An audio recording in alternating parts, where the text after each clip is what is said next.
Hi, my name is Rick Sanchez. I'm with a company called Tractor Tip, and what we have for sale here today is a FERMEC 640B. FERMEC and Terex are the same thing. The serial number of this particular machine ends in 0436. We're going to talk a little bit about the mechanics of this particular machine in the first clip, the operating specs in the second. We'll run it in the third. Price on a new machine like this these days is I don't know, maybe 60, 70 grand.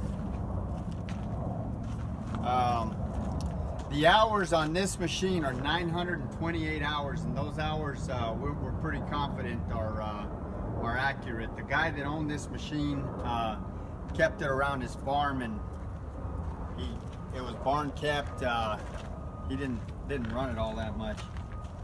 As far as manufacturers go, like I say, Terex is actually FERMEC was bought out by Case, so this used to be a Case backhoe, and then Terex bought the division off of Case, so now they're considered Terex backhoes. The weight of this particular machine is 13,000 pounds. The widest point is that bucket right there is 7 foot. The highest point is the top of that cab at 8.5 feet. Transportation length from the front of that cutting edge to the end of that box is 20 feet. Comparable machines are maybe like a John Deere 210 or maybe a Case 480. As far as the history of this machine goes, this machine is an original owner Dallas, Texas machine with no rust. We're 300 miles south, and we're far enough from the ocean so we don't deal with salt at all. There is no rust on this tractor. I mean, you'll see like little pitted parts where the where the paint's been scruffed off and it's been rained on, but it in no way, shape, or form, there's no rust on this machine. This is the original paint job of the machine. Every machine we purchase comes from one of about 30 different contractors and municipalities that we deal with here in the Metroplex. This particular box blade, like I said earlier, is the guy that owned it was he had it on his ranch. He's a big contractor here in Dallas, but he didn't use this box blade for his construction company. He used it for his ranch. It's kind of a toy for his ranch. So, but he had an excellent maintenance program on all of his machines, especially this one that rivaled some of the best I've seen. We, as well as our customers, have been happy with all the machines that we purchased from this guy. And it should be said that before I buy any machine, my mechanics thoroughly inspect it. And before I write a check for the machine, I go out and I personally inspect it. As far as options go, this has got a 7 foot box blade, Gannon box blade. It's got an adapter here, which is pretty cool. That's not factory. That he made that adapter so that it could pick up skid steer attachments. You can see you've got auxiliary hydraulics here, so you could run. This is like a huge skid steer, so you could run augers or brooms or just about anything on this box blade. So yeah, that quick coupler is an option, pretty cool option. I like that. It's 4-wheel drive. This machine is 4-wheel drive. It's got a 2-speed PTO, but we got the box blade set up on it right now. Does it have a 12-volt outlet? I'm not sure. I don't think it does. I was going to say it has a 12-volt outlet in the cab, but it doesn't.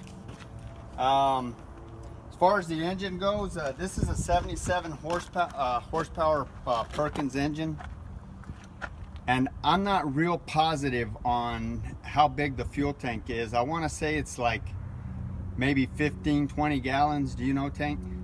I would guess about the same, 15-20. So that'll run you probably 12 to as many as 18 hours of runtime on a single tank of fuel. But like I say, I forgot to look up how many gallons the fuel tank was.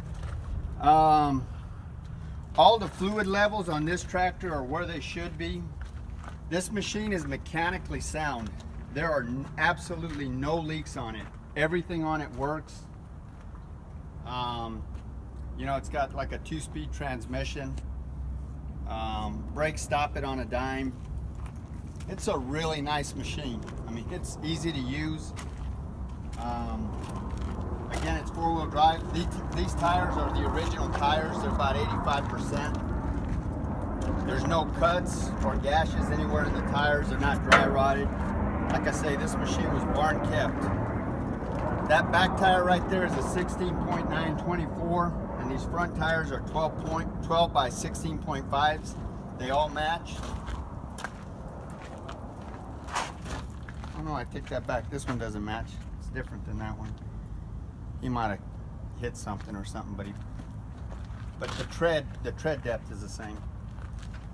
As far as things wrong, I think one of these lamps doesn't work. What else, Tank? That's about it.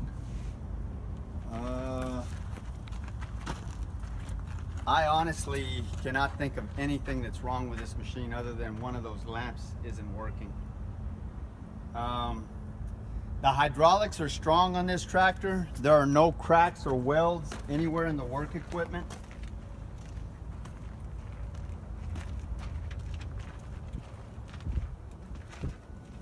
All of the pins and the bushings are relatively tight.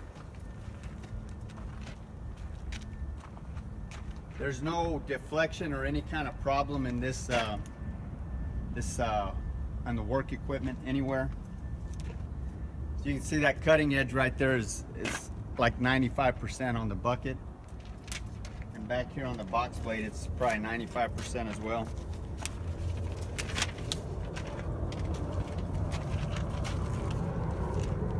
As far as this box blade goes, this box blade, the width of this box blade is 7 foot 1 inch.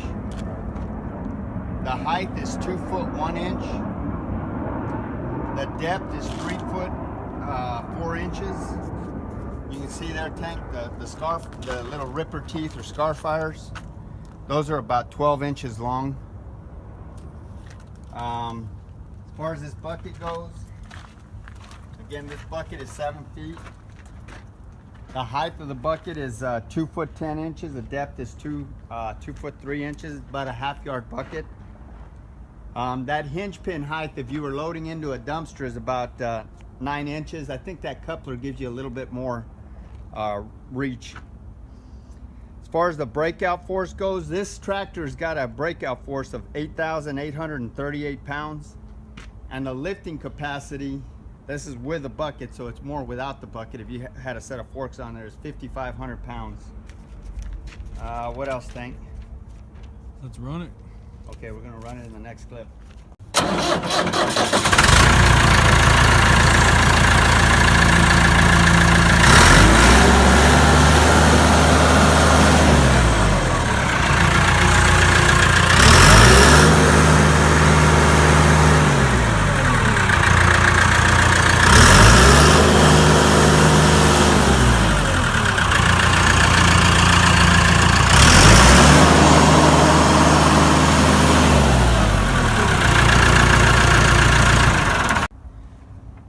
Okay, so this is the inside of the cab, so to speak. Here's your parking brake. I'm not real sure what this is. This is your RPM control. Here's your transmission disconnect and brake. You know, most people just use them in conjunction with each other. Here's your fuel gauge. This is your bucket flow. This tells you if the park brake's on. Your, I guess that's your speedometer. Shows 928 hours, which we believe accurate. Here's your, I think that's your 4-wheel drive switch. These are your work lamps. This might be your diff lock, hazards. This is your loader control. This controls your auxiliary hydraulics. This is your transmission shift, your transmission shift lever. Most machines have a forward and reverse switch on the column. This one's got it on the floor, which is pretty neat. I like that. this operates your box blade. This raises and lowers it, and determines how much downforce you want. There's your seat there. That's the original seat. It's in really good shape. This machine wasn't used very much. It's in really good shape. I really like this tractor. It's a great little machine.